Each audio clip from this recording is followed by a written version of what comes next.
सबसे ज़्यादा चिंतित इस बयान के बाद मुझे मुस्लिम लीडरशिप ही लग रही है और ज़्यादा चर्चाएं मुसलमानों के बीच की जा रही है। देखो योगी जी ने कह दिया बटोगे तो कटोगे। दरअसल ये हमारा कोई मामला नहीं है, ये उनका इंटरनल मामला, आंतरिक मामला है। आपको याद होगा जब भारतीय जनता पार्टी वजूद में आई थी, लाल कृष्ण आडवाणी जी के उस कमंडल रथ यात्रा से लेकर और मोदी जी के उस 2013-14 के सभी बयान को अगर सामने रखें, मुझे नहीं लगता है कि उससे ज़्यादा पिक इस कथित तौर पर हिंदुत्व के नारे पर जो था वो अब आ सकता। यानी हिंदुत्व के कथित, मैं शब्द लगा देता हूँ, कथित तौर पर हिंदुत्व के नारे के सबसे तीव्रतम दौर से भारत गुजर चुका है। तीव्रतम दौर मैं बता रहा हूँ, इससे अधिक अब हो नहीं सकता।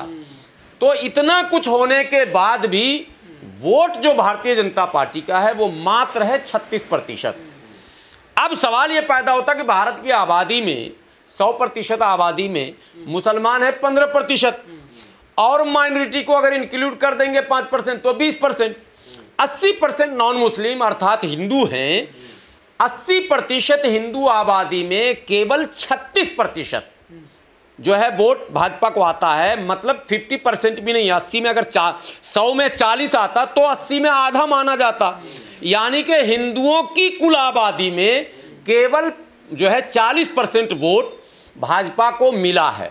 वो भी के उस नारे पर नहीं, उसमें सहयोगी दल, उसमें जातीय समीकरण, उसमें उम्मीदवार की अपनी भूमिका, हर क्षेत्र के उम्मीदवार की स्वजातीय वोट को भी इंक्लूड करेंगे तो यानी सारे तिकड़म मिलाने के बाद 36% अर्थात हिंदुत्व कहे जाने वाले 80% आबादी का 40% वोट मिला। तो 60% हिंदू आज भी भारतीय जनता पार्टी को रिजेक्ट कर चुका।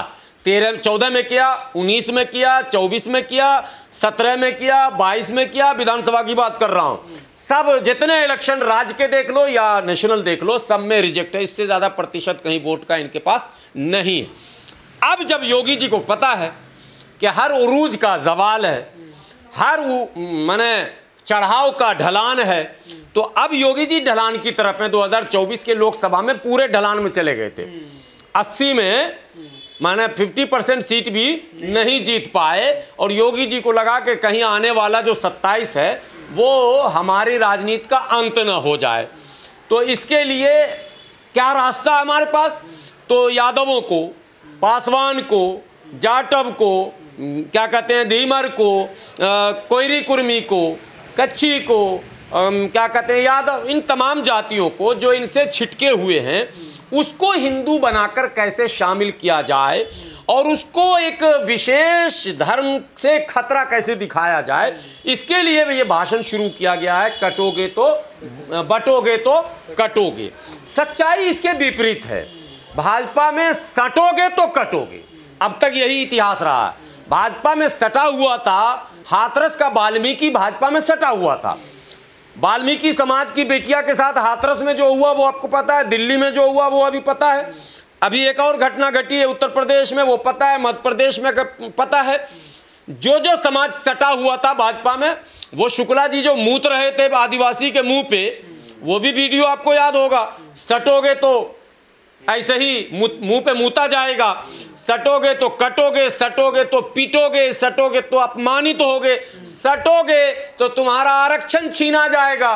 क्योंकि आरक्षण विरोधी धरने दिल्ली के जंतर मंतर पर जितने हुए, कम से कम 20 तो मैंने देखे, आप पत्रकारों ने भी देखा होगा।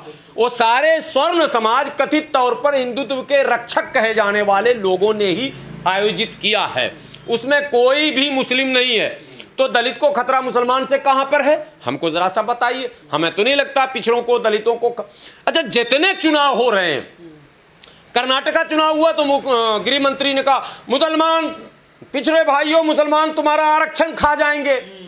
हमें समझ में नहीं आ रहा कि उस पिछड़ों का आरक्षण मुसलमान कहाँ खा रहा, दलितों का आरक्षण मुसलमान कहाँ खा रहा, आदिवासियों का आरक्षण मुसलमान कहाँ पर खा रहा, वो जगह तो बताइए, उस सेक्शन का नाम बताइए, उस राज्य का नाम बताइए, उस विभाग का नाम बताइए, तब तो समझ में बात आए। या फिर पॉलिटिकल बताइए कि मुसलमानों ने दलितों का सीट कम करवा दिया, पिछड़ों का सीट कम करवा दिया राजनीति में और अपनी सीट बढ़वा ली। हाँ, राजीव गांधी के ज़माने में 54 सांसद थे, आज हम 24 पे अटके हुए हैं। हम कुर्बानी दे रहे हैं, अब उस कुर्बानी का लाभ किसको मिल रहा ये बताने की ज़रूरत हमको नहीं है। उसी कुर्बानी की बदौलत बिहार में 25-30 साल से पिछड़ों के हाथ में सत्ता है। उसी कुर्बानी के बदौलत उत्तर प्रदेश में बहन जी मुख्यमंत्री बनी और माननीय अखिलेश जी मुख्यमंत्री बने। हम अगर कुर्बानी न देते तो पिछड़े और दलित कहीं मुख्यमंत्री नहीं बनेंगे, आज भी नहीं बनेंगे। ये आपको बता दूं, बिहार में गणित बदल रहा, मुसलमानों का मिजाज बदल रहा, मुसलमान और स्वर्ण गठबंधन की तरफ एक नया पॉलिटिकल पहल हो गया, उसकी शुरुआत भी हो गई है। कारण कि हम तंग आ गए हैं उन लोगों से जिनको हमने बार बार समझाया कि भाई आपके हित में ये काम है, लेकिन वो बोलते नहीं हमें तो फला चाहिए, हमें तो मुसलमान चाहिए नहीं। वो भी पाकिस्तान वाली लाइन में जाकर खड़े हो जाते हैं, ठीक है, हमें पाकिस्तान भेजने वाले लाइन में। तो ये सब कुछ जो है कुल मिलाकर बयान उनका हताशा और निराशा भरा है और वो अपने समाज को एकत्रित करना चाह रहे हैं धर्म के नाम पर। मैं कहता हूं उनको अधिकार दे दीजिए, वो खुद ही आपके साथ खड़े हो जाएंगे। उनको सम्मान दे दीजिए, वो खुद ही आपके साथ खड़े हो जाएंगे। नफरत फैलाने वालों को देखें भारत के संविधान में और भारतीय संस्कृति के जो मूल सिद्धांत हैं उसमें कहीं भी स्थान नहीं। लेकिन फिर भी समाज में, राष्ट्र में अलग अलग मजहबों के लोग एक उन्माद की और कट्टरता की जो बात करते हैं, उसके कारण ये समस्याएं हमें दिखाई दे रही हैं। और उसमें भी विशेष रूप से सोशल मीडिया के द्वारा इधर उधर से काट छांट करके कहीं की स्टोरी लेकर के और उसको फैलाया जा रहा है, लोगों को भ्रमित किया जा रहा है। वह देश के लिए और समाज के लिए बिल्कुल गलत है। पर जिस तरह से अभी योगी आदित्यनाथ का एक बयान काफ़ी वायरल है, बटोगे तो कटोगे, एक रहोगे तो एक रहोगे, आप कैसे क्या समझते हैं इस बयान को? मैं समझता हूं कि उनके इस बयान को बहुत व्यापकता से लेना चाहिए। हिंदुस्तान के जितने भी लोग हैं, जितने मजहब हैं, जितने संप्रदाय हैं, जातियां हैं, सबको संगठित होना चाहिए राष्ट्र की एकता के लिए, राष्ट्र की अखंडता के लिए और राष्ट्र के संविधान को सर्वोपरि मानते हुए राष्ट्र के विकास के लिए। क्योंकि राष्ट्र के अगर नागरिक बटेंगे जातियों में, मजहबों में, संप्रदायों में, धर्मों में, तो अपने को विशेष रूप से विदेशों से और पड़ोसी देशों से बहुत बड़ा खतरा है। इसलिए चाहे हिंदू हों, चाहे मुसलमान हों, चाहे सिख हों, ईसाई हों, जैन हों, बौद्ध हों, और भी जो छोटे छोटे मजहब और संप्रदाय हैं, उन सभी लोगों को राष्ट्र के लिए संगठित होना चाहिए, एक होना चाहिए। जब ही राष्ट्र विकसित होगा और राष्ट्र के विकास के साथ ही देश के नागरिकों का भी विकास होगा। क्या आपको लगता है कि ये बयान जो है वो इस संदर्भ में दिया गया है कि वो राष्ट्र के लिए सबको एकता की बात की जा रही है?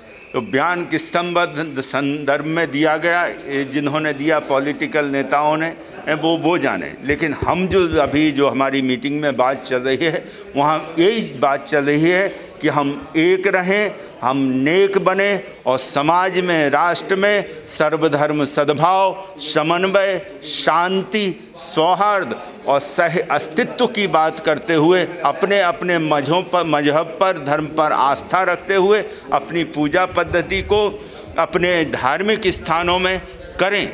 लेकिन सर्वोपरि राष्ट्र है, राष्ट्र का संविधान है, उसको बचाने के लिए हमें संगठित होना होगा, एक होना होगा, नेक बनना होगा, तभी सबका विकास होगा। क्या संविधान आपको लगता है कि संविधान को खतरा है? मैं समझता हूँ संविधान को कोई ऐसा खतरा नहीं है, लेकिन कुछ सोशल मीडिया के द्वारा, कुछ अराजक तत्वों के द्वारा और कुछ उन्मादी लोगों के द्वारा समाज में, लोगों में भ्रम फैलाया जा रहा है, उनको डराया जा रहा है, जो कि बिल्कुल गलत है।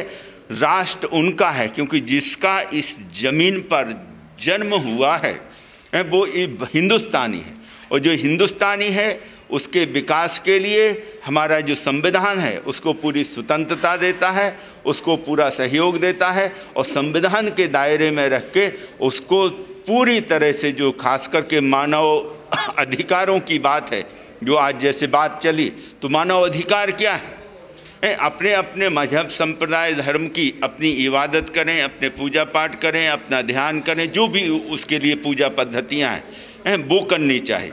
लेकिन उसके साथ साथ हमारे लिए राष्ट्र सर्वोपरि है। राष्ट्र के उत्थान के लिए, राष्ट्र के विकास के लिए और राष्ट्र के प्रति हम ऐसा कोई भी कार्य ना करें जिससे राष्ट्र को नीचा देखना पड़े या राष्ट्र की कहीं विश्व में बदनामी हो। तो हर नागरिक का ये कर्तव्य बनता है कि वो राष्ट्र के संविधान पर विश्वास करे और राष्ट्र की एकता के लिए, अखंडता के लिए स्वयं प्रयास करे, पुरुषार्थ करे। लेकिन कोई अगर उसे भटका रहा है, उसे जुनूनी बना रहा है या गलत मार्ग पर ले जा रहा है, तो उसको अपने विवेक से, अपने आत्मविश्वास से, उनके बातों में ना आकर के स्वयं अपनी विवेक बुद्धि से निर्णय ले और अपने जीवन के विकास के लिए, अपने राष्ट्र के लिए कार्य करे।